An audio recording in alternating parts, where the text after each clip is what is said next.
Привет, друзья! Сегодня поговорим про третью уже партию матча на первенство мира между Фабиано Каруаной и Магнусом Карлсеном. Магнус играл черными. Снова сицилианскую мы вышли, значит, слон b5, g6, Рассалима, d3, слон g7. И вот в первой партии, если вы помните, как раз вот Фаби играл здесь h3, что допускает конь f6, конь d7. И теперь он делает рокировку. С нехитрой, в принципе, идеей на конь f6, h3 не ходить. Но это я вот в дебютном видео уже объяснял, что единственная, в принципе, идея хода h3 это где-то защититься от слон g4. Но такая позиция, как бы, безусловно, для белых довольно хороша. Поэтому h3 порядок ходов не самый точный. Вот Фаби с рокировки теперь начинает. Ферзь c7.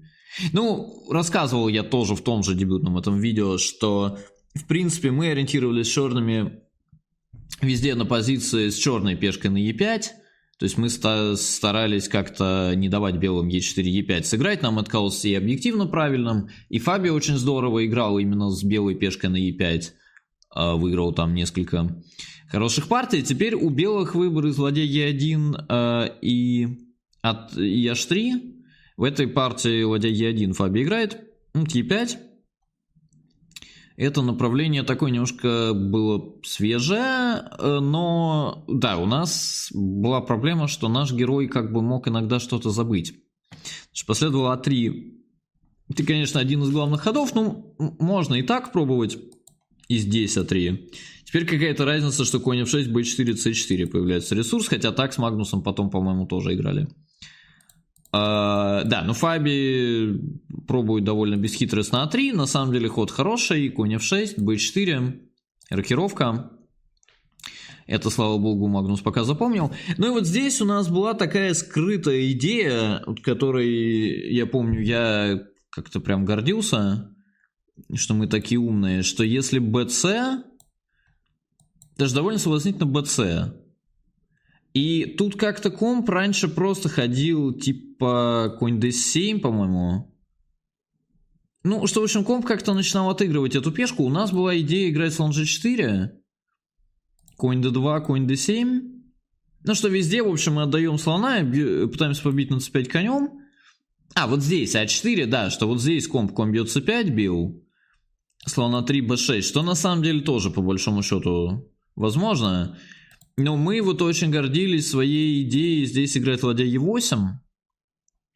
Теперь, ну неважно, конь b3, слон f8, слон a3, белым надо защищать пешку. И теперь b6 или b5, cb, ab, слон бьет f8. Ну тут можно включить взятие на f3, можно не включать, но суть одна. То есть там, скажем, побили и конь бьет f8, мы в принципе решили, что это просто битая ничья. То есть черные ставят коня на e6, сдваивают cpa, у белых лишняя пешка. Но практически нет идей, то есть тут ничего особо не сделать, то есть на a5 можно пойти b5 просто, и все равно, ну то есть выглядит очень странно, потому что вроде у белых лишняя проходная пешка А, на самом деле, ну так мы посмотрели аккуратно чуть-чуть, что просто, я почему-то изначально, я помню свои какие-то эмоции, что я сильно подозревал, что у черных абсолютно нормально. Ну и в общем оказалось, что так и есть, да, на c3, c5 всегда. Сейчас я смотрю, кстати, подтверждает компьютер, то есть действительно спадает оценка совсем. То есть может быть c4 надо пробовать, как-то конь e6. Ну в общем вот это все было еще записано, естественно. И в принципе мы подробно довольно проверяли эту позицию, что как-то идей мы за белых не видели. Можно было и бить на f8, по-моему, сначала это допускает конь bd2, но тоже ничего страшного, то есть теперь сдвоит спа. Ну и главное, нам под Фаби казалось, что это такая именно разумная линия, очень такая как бы огнеупорная, да, что сразу мы там как-то пешку жертвуем, как-то белыми надо невероятно тонко играть, чтобы минимально напрячь, никакого намека на инициативу у белых нет, да и в принципе все это, в общем, вполне себе корректно. Последовало, значит, здесь вместо этого конь bd2, с тем, чтобы не зевнуть, такой ход мы справились. Конечно, но Магнус не справился с тем, чтобы два хода запомнить. То есть тут на самом деле планировалось ходить cb, ab, слон e6. И, ну вот он так и перепутал, то есть вот опять почувствуйте себя Магнусом и мной, да, во-первых, то есть мы это все там много смотрели, что когда чувак там первым же ходом путает, ты, конечно, немножко раздражен, но на самом деле я понимаю, с чем он перепутал, что здесь слон b2, конь d7, конь g5, ладья e8, взяли, черные потом, ну, в большинстве линий черные проведут А5, белые могут как-то там конь c4 пытаться этому мешать, ну там тогда черные могут просто подождать, когда белым надоест.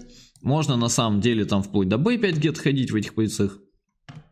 Мы, по-моему, вот планировали b5 какой-то план, и где-то потом там a6 и c5 проводить. Но что в принципе Магнус рисунок запомнил, да, что мы должны отдать белопольного слона как-то, и потом вот что-то там на ферзевом как-то a5 или b5 c5 ходить. Вот, но он просто перепутал, как это получается. Он пошел слон g4. Я логику его глюка причем понимаю, то есть он подумал, что ну окей, bc это вот та самая позиция, которая только что была, а4 ладья e8, а h3 это он подумал, что видимо это и есть то, как получалось вот именно расклад, где мы сдавали белопольного слона. Фаби действительно пошел h3, взяли, можно было ферзем, можно конем, он побил конем как бы нормально, наш просто значит жахнул cb, а b a5. Он подумал, что это оно и есть. На самом деле, ну, надо было здесь уже ходить конь d7 тогда. И тоже вот эта позиция, ну, мы много такие смотрели, то есть тут компьютер все время дает белым небольшой перевес. Это оценка, наверное, правильная, безусловно. Но мы не совсем понимали, то есть нам казалось, ну, как бы перевес перевесом, но что просто как-то черным очень просто играть. Что действительно ты везде ходишь а6, там как-то b5, c5 проводишь, и, в принципе, партия начинает заканчиваться. Какие-то там грядут размены. То есть мы, ну как бы белые красиво стоят, то есть вот можно действительно пойти там слон d2, что-то там дальше пытаться делать, то есть белые красиво стоят, но действительно защитились от a5, ну c5 проведем тогда, то есть ну как-то можем ничего не делать, то есть можем коня на e6 пока повести. То есть белым по идее, как бы, чтобы как-то напрячь, надо что-то там двигать на королевском рано или поздно, но мы не всем понимали, что, как, и, в общем, какие-то там тренировочные партии были сыграны в этой линии. И мы в итоге решили, что это просто прям совсем бетон, и что кроме, в общем, эстетики, за белых особо тут ничего не голосует, нам казалось. Вот, а Магнус просто метнул опять в этой позиции. Б, ладья бьет опять. Теперь вот, кстати, ну по меркам матча на первенство мира очень грубая ошибка от Фаби, но я думаю, он просто зевнул в один ход, то есть у белых тут выбор между слон d2 и ладья бьет a5, и идея в том, что если пойти ладья бьет a5, ферзь бьет a5, слон d2, ну черные должны ходить куда-то там типа на c7, чтобы на e5 не висело, белые играют ферзь a1 и захватывают линию А. То есть, скажем, конь d7, ну тут можно ферзь a7, можно не торопиться с ферзь a7, можно пойти ферзь a7. Эта позиция уже на самом деле очень неприятная, то есть вот это был один из самых неприятных моментов матча, потому что ну как-то ну совсем мы встаем в пад, то есть черным по виду придется в мертвую там встать ладья b8, и как бы белые там будут как-то постепенно там пальцы усиливать, слон e3, g3, король g2, h4, черные будут стоять и ждать. Ну не обязательно, наверное, ее проигрывать, но позиция крайне неприятная. А второй ход здесь, это ход, который сделал Фаби, слон d2. И идея в том, что ладья бьет а1 это примерно то же самое, но проблема в том, что Магнус ушел ладья а8. Но я думаю, что он просто зевнул, честно говоря, Фаби. То есть я думаю, что ход ладья а8 у него просто выпал. То есть такой ход назад обычно, как бы ладьей, когда ладья стоит под разменом, часто зевается. То есть, ну теперь примерно то же самое, только черные линию А не сдали. У черных все равно похуже, но это и близко не так плохо.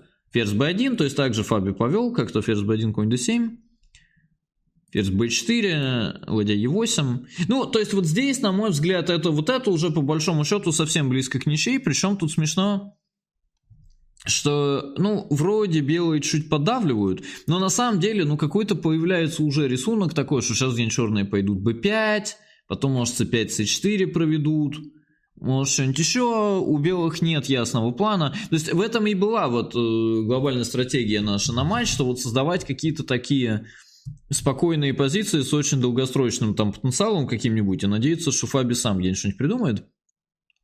У Фаби была, кстати, на это контрстратегия, которая, по-моему, тоже не заслуживает критики, что Фаби, мне кажется, в любой непонятной ситуации он пытался просто максимально далеко посчитать и по возможности, если спецпренно равно, сделать ничью. Если сделать ничью не получается, то поменять максимум фигур. Ну, тут просто иногда это выглядело немножко комично, все-таки тут скорее, наверное, белый давит, там, ну, можно было пойти, там, действительно, Ком сейчас как так предлагает, ну, ничего ужасного, там, ладья бьет b5 мы не зевнем, но, ну, вот как-то так и будет, да, там черные побьют, пойдут ладья 8, здесь вряд ли партия прям сильно затянется, но, опять же, если у кого-то здесь чуть поприятнее, то, наверное, у белых.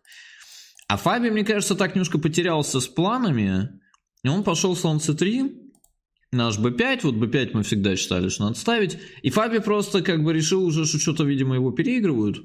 Ну, я это говорю без большой иронии, то есть, на самом деле, ну, действительно, у него была такая, мне кажется, стратегия на матч, что как бы в любой вот именно непонятной примерно равной позиции он пытался играть максимально конкретно, и если что, менять максимум фигур, и потом эндшпиль снова досчитывать до ничьи. Ну просто вот здесь получилось немножко абсурдно, то есть он просто побил, пошел ладья 1, все взяли, ферзь a7, слон c3, ферзь a2, ферзь b2 взяли, и f6, ну как бы не, ну эндшпиль примерно равный, понятно, что если надо выбрать сторону, конечно, надо брать черных, то есть символически поприятнее скорее у черных здесь.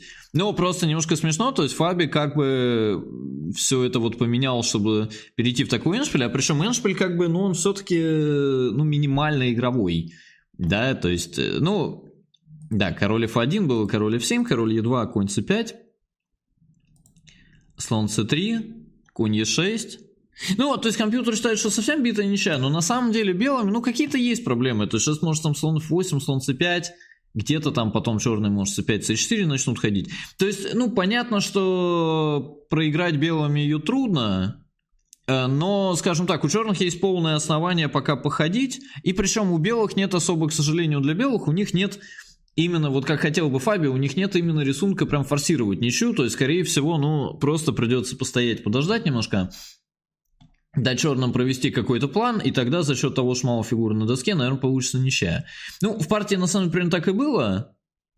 G3, слон f8. Вот здесь Фаби, на мой взгляд, тоже именно по-человечески мазанул. То есть, ну, слоны чернопольные, глобально белые бы хотели, если уже что-то здесь двигать, белые бы хотели пешку на g4, да, то есть пока это зевает конь f4 шах, поэтому можно было слон d2 пойти, а слон c5 поставить g4. Белые все-таки тоже начинают где-то пограживать g5. И, ну, если черные сами поставят g5, то теперь уже вот у черных все стоит на черных полях.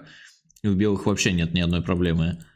А Фаби как бы наоборот, он шел конь d2, что допустило конь g5, h4, конь e6. И теперь черные успели поставить пешку на h5. И теперь вот уже, ну, какие-то опять микродостижения для черных. То есть теперь где-то, если, например, кони поменяются там в слоновом, да, слоны чернопольные, у белых будут пешки стоять по черным, где-то там черные f5, f4 начнут ходить. У черных появилась какая-то зацепка, где-то там g5 может пойти. В общем, короче, тут как-то робкий оптимизм чуть-чуть рос.